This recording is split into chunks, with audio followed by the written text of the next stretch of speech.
ride. When you find it in the spring, we plan to open the ride for Memorial Day weekend. The queue line, there'll be an exterior queue jutting off to the right, down heading east. You'll go through that queue line if the queue line is long enough, and you'll snake back inside the building, the same location. There'll be another queue line inside the building that's got some theming into it. A little bit something new for us, to have some theme and some fun elements as you wait online for the attraction. And then of course you'll go through the ride. We'll have 5 to 6 cars on the track running around, and you'll go through the thematic areas. And you already know what all those thematic areas are because you've done your research online. If you haven't, make sure you wear your white or stuff that glows, because you'll really want to be able to see that. We're really excited about the theming on this because, as you know, we had fun houses here in the past. So we're really trying to build upon the theme house that we had in the past to bring that history back. We're a very historic park, and we think that's a good, fun way to bring some of that old story back to new audiences and to audiences that do remember our fun houses. So Laff Trakk will be opening here. Fun slide that's behind me is going to, you'll still see it. There's one missing. It's just being overhauled. And a lot of people were wondering, oh my gosh, you're taking the fun slide out. No, we're just doing some repairs. And fiberglass doesn't like to be cold when it gets gel coated. So it has to go inside where it's warm. The fair tent behind it is, you'll see it next summer.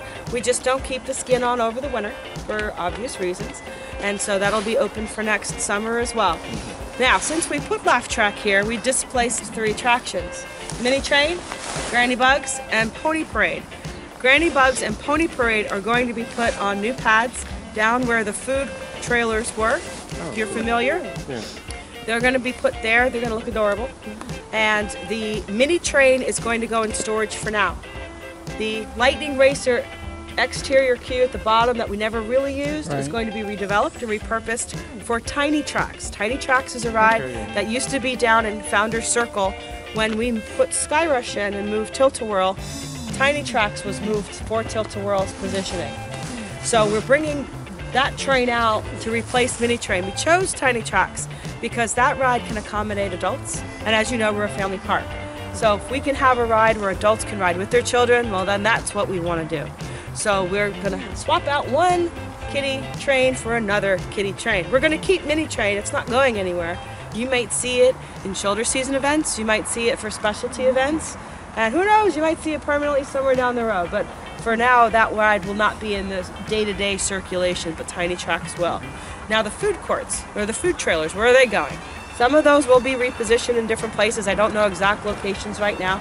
As you can imagine, there's this thing called water and sewer that you have to put in before you can run anything like that. So they're working on all of this now. So there'll be food, don't worry. You'll have something to eat out here, don't sweat it. Yes, you're not going to starve here at Hershey. Absolutely not going to happen. So there's a lot of change that's going to happen. It's still going to have the Americana theme, Midway America. It's still going to, you'll still feel that when you walk down into this area. So what questions do you have? Since this is an indoor attraction, could there be a chance that it could be open during the Candy Lane shoulder season? We are always looking for ways to expand our events, whether it's elongating seasons or whether it is going to be something that's going to change our events. So it's definitely something we'll look at. That's one thing that we really like about this indoor roller coaster, because it is inside. We don't have to worry about rain in the summer. We don't have to worry about the cold temperatures, even for Halloween when we do open the roller coasters. And who knows what the possibilities might be for Christmas. But for now, I don't know. For now, we just want to get to Memorial Day weekend. Yes. And then we'll see where we go from there. You're going to be having a laughing Sal?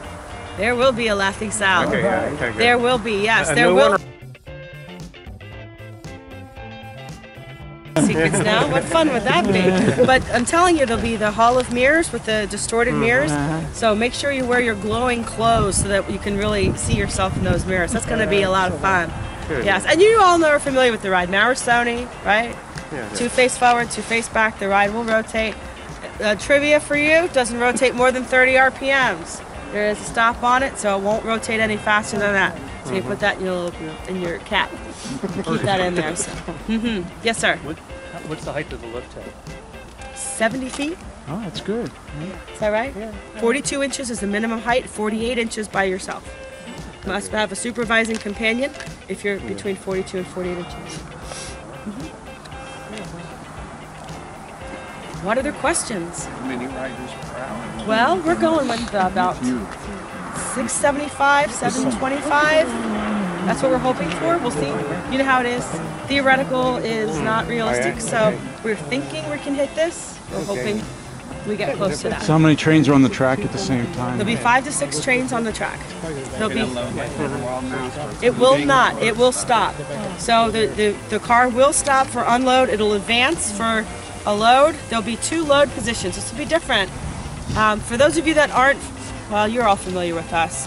You're familiar with the fact that we really work hard to help everybody. So people with full abilities and people with disabilities. So we have a very special loading situation that we've built into this that I think is phenomenal for people that are not ambulatory, and so they're going to have a very special little loading queue up there. So when you get up there, you're like, why aren't you using this? That's why. Aha! That's that queue Laura was talking about. So we'll have a very special loading area dedicated for people that have a disability and need special access getting onto the ride. So yeah, we try really hard for all of our rides, but this one we thought, you know what, we're going to build this in. So it's definitely now that we start to make new rides that we can think progressively and think ahead. Yeah. And we find ourselves, we have to think creatively with attractions that have been around since 1970, 1960. So Right. we really need to think creatively how we can accommodate everything. When we build them new, we can think about stuff like that. So. And there's a complexity in here because the themed queue is part of the experience. So we don't want people to bypass that. So we have a special way for people to bypass the exterior queue to get into the themed queue area to experience that before they get in the ride. But if that's too overwhelming, then we'll have another access point on the north end as well, because we recognize that some people can't take that. It's not, but they still want to ride, and we want them to ride. Come to Hershey. Is accessible for mobility devices. So wheelchairs. Oh yeah. Will there be seatbelts with the restraints? No, sir. Just a T-bar. A true T-bar. Yeah. In fact, the test seat arrived yesterday. You saw the crane. You saw it! Yesterday. Not me, no. It was a beautiful parade. So you should have seen us, Paul. Like, I'm not tall enough to, like, go ahead, Lisa. And then we did also just get some panels in, which I was very excited about. Control panels. Control panels in, so we may have been pulling through some bubble wrap. It might have been like Christmas Day yesterday. Yeah.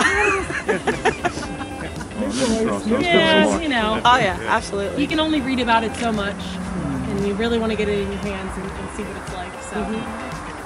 Yeah, we're excited. We're just as passionate about this industry as you are. So thrilled to share it. Absolutely. Let me check the time. Where are we at? Yes. Okay, we got a little bit of time yet. Other questions? Yes, ma'am.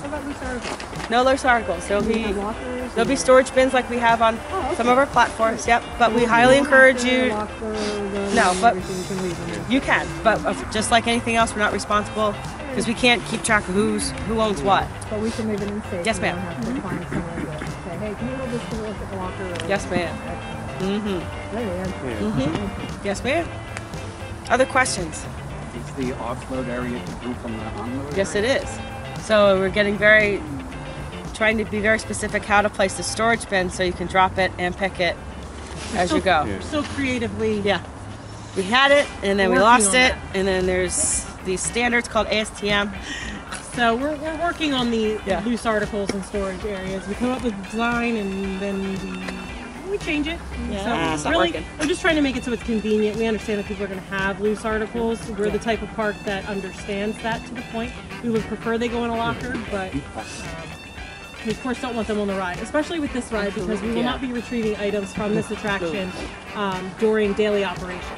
Right. Retrieval will happen, of course, maybe at the end of the night or during inspections in the morning, but not during daily operations. We have no lights. That will be a big departure from what we've done. So from a guest perspective, for those of you that have worked in this facility, you understand this is going to be an interesting season for that. Yes, but we will not stop the ride because someone's keys fell out. It's going to be laugh, a change. but it happens, and we can't safely operate and have people in. It's impossible. It's not. No, in the dark, that's not good. Oh, you'd be surprised. Ask our maintenance gentleman. Yeah, about that I know. one day. Okay, they'll be more than happy to tell you about that. You think the lighting level will be more or less than like the Reese's Challenge? It will be about the same, About the same, okay. we think. I'll let you know when it opens. Yeah. Get in there with your light meter. Yeah, right. Be a photo? I would hope it'd be less, actually. At this point, there's not going to be an on-ride photo, but who knows, that could change in the future. There was a question asked at the last group. This will not be part of the Fast Track Pass. We don't like to put our brand new rides on a Fast Track Pass for year 1, but then in year 2, it'll be part of that. How about Sweet Start? Well, this isn't a Sweet Start section, so it won't be part of Sweet Start. No, that's way too much expansion for Sweet Start. No questions? Real quick story for you, because I'd be remiss if I didn't say this. You all have been to the park before, so I just like to make sure that you understand why we're here and our core purpose. And it's just my moment to take and explain why we're here. For those of you that don't know, we're owned by the Hershey Trust, and the Hershey Trust oversees the Milton Hershey School that's into perpetuity. So the cool thing about where we work is we make fun for everybody, right? And the really cool reason that we're here is because the money that we make goes to the trust that goes to the school to help disadvantaged youth. There's 2,000 students in the school right now, and they're looking to expand even further. I think that's amazing. So we're a small little park, right? And so we measure it in kids. So last year it cost $100,000 to keep one student at the school per year. So we helped 64 students in 2014, and we're looking to help 74 students in 2015. And so I just have to share that because that's our core purpose. That's why we're here. And I think that's what makes Hersheypark special. And I don't know, I like to tell anyone that's willing to listen, because it's a heck of a story and it's the truth. And that's why we're at Hersheypark. Yeah. What other questions do you have?